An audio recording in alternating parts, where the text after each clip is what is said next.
So let's just like completely switch topics and talk about hardware stores and nails. That's maybe a little friendlier. So a customer coming in for nails, maybe they're replacing the fence on the backyard, and they're going to need hundreds of nails. So they may have estimated, well, I need 2,200 nails or something. I don't know. Are you going to stand there and count individual nails? No way. So at a hardware store, the cheapest way to buy nails is in bulk. And they get this huge bin of nails and a scoop, because you don't want to grab those with your hands. They're very pokey. Got a huge scoop, and you weigh them. And you count the nails by weighing them. What you need to know is how many nails are in, say, a pound. Okay, if there's 50 nails in a pound, then you can figure out how many pounds of nails to get approximately the correct number. Does that make sense? You can count things by weighing them. And this is what we do in chemistry, because not only are the particles too small to count, the numbers are so large that even if you spent the rest of your life non-stop, never stopping, no sleeping, no using the bathroom, you still couldn't even count the number of molecules in a drop of water. So counting is not practical unless we do it by weighing. So let's do a problem involving nails and pounds that makes sense, and then we'll look at the atoms. So hardware store customer buys 2.60 pounds of medium-sized nails. A dozen of those nails weigh 0.15 pounds. How many nails did he buy? This is a dimensional analysis problem, a unit problem. So let's write down the numbers. 2.60 pounds of nails. And this says that one dozen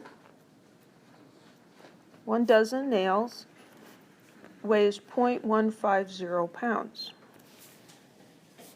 We want to know how many nails. Well, in dimensional analysis, we're first going to write down the numbers we have, and then we're going to figure out which one of these are we starting with, and then we have to figure out what are we trying to find. Well, we've got a mass, and then we've got this relationship. A dozen nails weighs this much. This is our conversion factor, and this is what we have to start with. If we start with this, we may or may not be successful. So we're looking for number of nails. So if we start with a pound, what would this allow us to convert pounds into dozens of nails?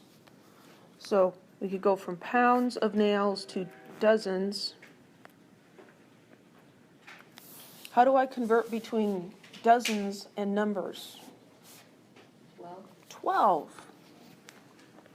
Right? Because a dozen of anything equals 12. So a dozen nails equals 12 nails. How do you know that? We just do, yeah. Because we use that, Go buy a dozen donuts. How many is that? 12. Why? Because a dozen means 12. Right? We've just all decided on that. So I've got my path, pounds to dozen to number of nails.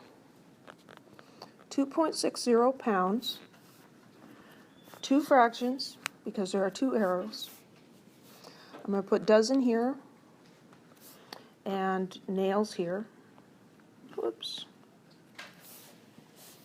So I want to put pound down here and dozen down there.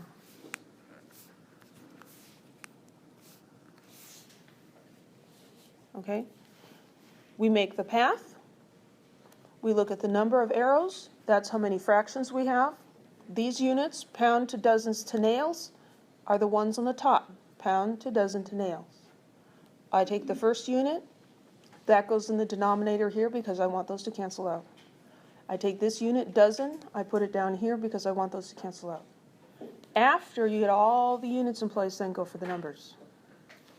Well, this relationship between dozen and pounds was given in the problem. 1 dozen equals this many pounds. Is that universally true? No, it's true for the medium-sized nails at this hardware store. Right? A dozen people does not weigh 0.15 pounds. 1 dozen nails, 0.150 pounds. And then there are 12 nails in 1 dozen, because we know that. So 2.6 times 1 divided by 0.15 times 12. Divide by 1 if you like. 208 nails. Yes? Would it be wrong to only use one conversion factor, like 2.60 pounds times 12 nails over 0.150 pounds? That would be entirely fine. If you recognize that a dozen is 12 and you just want to write 12 nails in there instead of 1 dozen, that's absolutely fine. Any questions? What about Sig Figs? Is this conversion exact? Probably not, no. Because you can count a dozen nails, but when you weigh them, this is a measurement. So this would have 3 significant figures. What about this, a dozen to 12? That's exact. So this has 3 sig figs, this has 3 sig figs. So this would have 3 significant figures. So 208 nails. Does that mean you're getting exactly 208 nails? It probably means plus or minus 1, right? Probably like 207 to 209. There is some uncertainty in that because they weren't counted, they were weighed. Any questions? Do we need to put like a decimal point? No. The only time you need to put a decimal point is when you have a trailing 0, like in the ones place, that is a significant figure.